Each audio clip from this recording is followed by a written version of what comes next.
What's going on YouTube? It's your boy CamATL. Shout out to the DFS squad. Shout out to everybody watching this video right now. Drop a like down below because I already know you're gonna love it.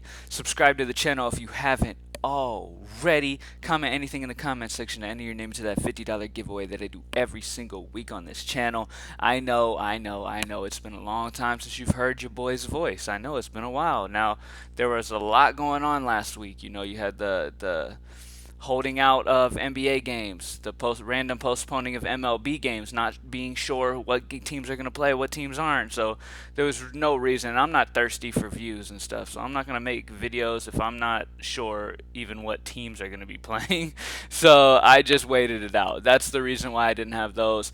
NBA only has a 2-game slate today. You guys know me on 2-game slates. I don't do videos because, I mean, it's only a 2-game slate, so there's no reason to really get into it. But baseball today, we got a 7-game slate, so let's go ahead and get back into it. Now, we've got NFL coming up quickly. Greenlightdfs.com to join the squad. We have the season-long NFL package up on the site now, available now. Last year was amazing. Last year is what bought me this house. Went over 70,000 in 1 week. MLB has already had a Week 5 type of week, and let's get another one. All right? MLB got what, last week or so? Ended up getting like 50,000 or more for customers. So it was a huge week as well that week for MLB. It was kind of like the NFL takedown week, but NFL is going to be another great season. MLB, we've struggled the last few days, but we're going to get back on it today. FanDuel did great yesterday. DK missed, but let's go ahead and get both of them back on the streak today. All right? Now, starting off over on DraftKings. We got Garrett Cole at the top, obviously. I mean, he's just a fantastic pitcher in general. The dude's an absolute beast. I don't have to explain much reasoning for this. Now, against Tampa Bay, it's not the best of matchups because Tampa Bay hitters put the ball in play. They're not horrible at all. It's not. It's an okay matchup in the way of like Garrett Cole has a 0.79 WHIP, which is ridiculous. A 2.13 ERA, a 40.1% K rate. He strikes out over 13.5 per 9. Like, he's just ridiculous, okay? His strikeout rate makes his floor pretty solid. Like, he's going to get you over 20. He will get you over 20. Plain and simple, all right? The pitcher that I'm leaning over Cole, though, is Shane Bieber. And I know the optimizer has Cole above him a little bit, but let me just hear me out. Shane Bieber against Kansas City. This is the same Kansas City team that Bieber started the year off against, dropping 41 DraftKings points against, striking out 14, only allowing 4 hits and 97 pitches. All right. Bieber is now routinely going over 100 on his pitch count. He's striking out on average over 10 per 10. Well, he's striking over 11.8 per 9. He's got a 0.99 whip, a 2.26 ERA. Incredibly close numbers. These numbers are incredibly close to Garrett Cole. Now, I get Shane Bieber's 1,000 more. Why go Bieber over Cole? It's literally just the matchup for me. Plain and simple. It's just the matchup against Kansas City for me in general, okay? Kansas City strikes out over 23% of the time versus righties. I know Tampa Bay strikes out a little bit over 22, so it's not a huge gap. At the end of the day, you can go either way. And my Shane Bieber love might be ruined solely off weather because I heard there's going to be some rain in Kansas City today, and that could possibly affect this game. If that happens, then yes, Garrett Cole is my number one pitcher on the slate. It comes down to Cole or Bieber as your number ones. Plain and simple. Cole and Bieber as your number ones. Next up, Rich Hill is highly loved by the Greenlight Optimizer. Now, here's the thing. The White Sox are a dangerous offense. They strike out a lot, but they are a dangerous, powerful offense. Anytime you play against them, you have to understand that, yes, they could strike out a ton and you could have a great outing, but they could also shell your pitcher and him get pulled early. Okay? Plain and simple. Especially these White Sox against lefties is dangerous. But the behind-the-scenes numbers for Rich Hill have been really solid. A 1.03 whip, which is up there with Bieber. Really solid. Over 28.5% K rate, striking out over 10 per 9. Only a 2.84 ERA. Like, the dude has been solid. He got rocked by Milwaukee, but outside of that, he's gotten 15 or more in the other 2 starts against Cleveland and St. Louis, which are decent offenses. White Sox strike out almost 25% of the time versus lefties. But remember, they have power. All right, they have a collective 240 over a 240 ISO versus lefties and over a 379 WOBA versus lefties. So they have the power. They strike out a lot. So you just want Rich Hill to end up avoiding a blister, number one, and number two, being able to get some strikeouts to be able to raise his floor, because he will give up a homer or two. It will happen. All right. Now let's talk about Mr. No-hitter, Lucas Giolito. I'm okay with Giolito.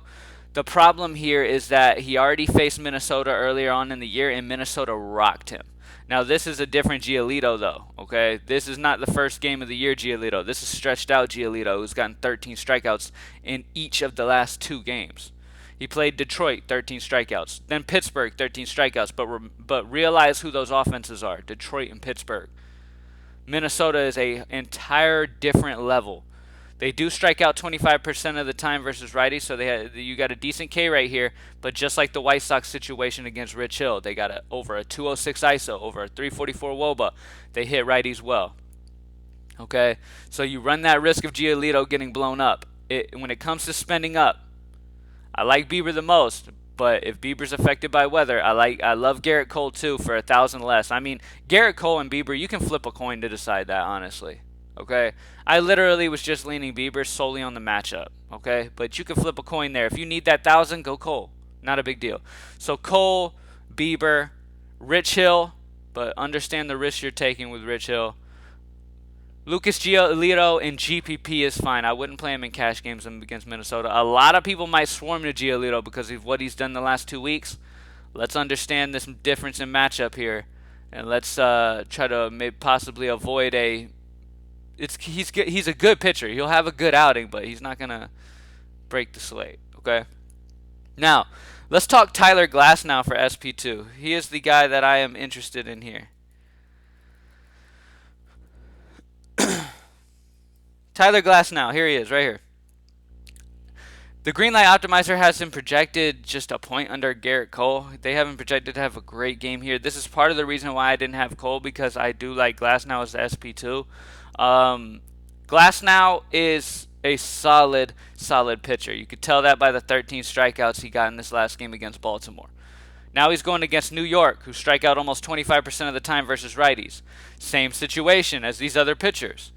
New York hits righties well, they just strike out a lot. So you're hoping that you get the strikeout side of that. And you're hoping they don't shell him. Vegas has Glasnow pitching a good game, only has the run total at 4 implied for New York. So the run total in general in this game is low. Tyler Glasnow, Garrett Cole are both in play here. I love Glasnow. I think he's a solid SP2. Rich Hill is a solid GPP SP2. It's a little bit risky because he's facing the White Sox offense, who's been hot, but he's a solid option. Let's talk about Max Fried, because Fried has been... Sorry, I'm like changing projections as we go. All right, now... Max Fried, or Fried, whatever, going against Boston. All right, now, this is not the greatest matchup. Boston does hit lefties very well. They have multiple guys in this lineup that hit lefties very, very well. Okay, the only thing that we have going for him is that he's gotten under 15 only one time all year. He's been a very consistent pitcher. So if you're just looking for a guy to get you 15, he'll get it for you. Regardless of matchup, he will get it for you. He has just done it all year so far, and he's probably going to do it again versus Boston. All right.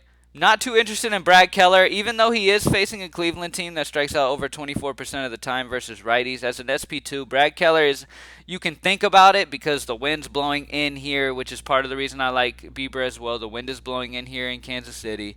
But there is a rain possibility I'm hearing so far early in the day. We'll have to wait and see how that goes. But Brad Keller is a reasonable SP2. You can consider it. I'm not going to hate you for considering it. Brad Keller against Cleveland. Like I said, they strike out over 24% of the time versus righties. It's a decent matchup, but with Brad Keller, you always run the risk of what happened in this last game against St. Louis, where he gets blown up. All right? And that's about it for pitching. Nobody else I'm really interested in. Now, when it comes to hitting, the place that I'm trying to take advantage of here, there's multiple guys that I'm trying to pick on today on this slate. All right. The first one's going to be Howard for Philly, pitching for Philly, okay? The dude has been atrocious. He's got like a 2.03 whip. He has not been missing bats at all. So guys like Howie Kendrick at first base, He's going to be in play. He should be back in the lineup after missing last game. I believe he was out of yesterday's game. He's a perfectly fine option. But the guy that I'm putting in the high five today, and another guy I want to pick on, is Fetty for Washington, especially the righties. And Rhys Hoskins has been hot lately. So I'm going to lock Rhys Hoskins in the high five because Hoskins has been absolutely killing it lately. He got a home run against Atlanta August 29th and 3 hits and 4 at bats, and then he came back and got another 2 hits and 4 at bats against Atlanta on the 30th. He's been seeing the ball very, very well, and now he gets this juicy matchup against Fetty, who's been struggling versus righties.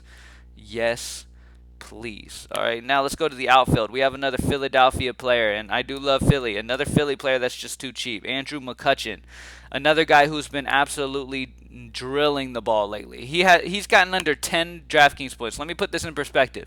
We all know the variance that we deal with in baseball, right? It's very up and down. Andrew McCutchen has only gotten under 10 DraftKings points once since August 22nd. And he has played 1, 2, 3, 4, 5, 6, 7 games. And he's only had 1 under 10. And guess what that was? A 9. Okay? Andrew McCutchen has been batting amazing lately, and he's going against a pitcher who struggles versus righties at only 3.9. Sign me up for my boy Andrew McCutchen, 100%. I absolutely love him. He will definitely be a guy that I'll have exposure to on this slate. All right, next up, I talked about these Washington bats that I really love. Adam Eaton. All right, Adam Eaton's only 3.6. Once again, I love the lefties against Howard predominantly. You can go lefties and righties. It doesn't matter. Howard has bad split spurs both, but mainly lefties he is really bad against. So you definitely want to prioritize lefties. Juan Soto, once again, is going to be an absolutely amazing play. Juan Soto is going to be great. He's going to be expensive, but he's going to be a great play. He's been a great play like the last 3 slates in a row. He's had amazing matchups and hasn't done a ton with it. Expect a big one out of here because, I mean, after multiple down games, you have to expect a guy like Soto to just come out of nowhere and just get it like a huge game out of nowhere. Like, he's gotten a 5 and an 8 the last 2 games. I wouldn't be surprised to see over 20 DraftKings points out of Soto today. All right? But that's it. When it comes to bats, right now I'm leaning Philly and Washington as my 2 favorite stacks offensively. We don't have the Coors game on the main slate, so don't have to worry about that. But I love Andrew McCutchen, Adam Eaton, and Rhys Hoskins as the bats. And then over at pitching, like I said, Garrett Cole, Glasnow, Bieber, Rich Hill. Those guys are the guys that you want to consider for pitcher today. All right? Lucas Giolito is fine for GPPs as well. It's just a tough matchup that we got going on here. All right? It's just a tough matchup against Minnesota. And it scares me a little bit. But could he do well? Sure. All right? And that's it. Good luck, everybody. Oh, actually, let me get FanDuel real quick. Let's go over here and look at FanDuel real quick. All right. So over on FanDuel, we have Glasnow at 9.5, Garrett Cole at 10.7, Bieber at 12. So over on FanDuel, I wouldn't think much about it. I'd go Garrett Cole and just move on. All right, hitters. First of all, let's check McCutchen. He always seems to be cheap. 3-1, cheap enough. He's fine. Andrew McCutchen's in play. Rhys Hoskins is in play. Juan Soto is 4.7. Let's see the value plays that pop for us. Oh, let me see. Eaton. Adam Eaton, 2.9. Locked. Love Adam Eaton at 2.9. Let me sort by point per dollar. See what we got here. All right, Nick Markakis at 2.6. Completely understand that. Got the lefty-righty matchup against Boston.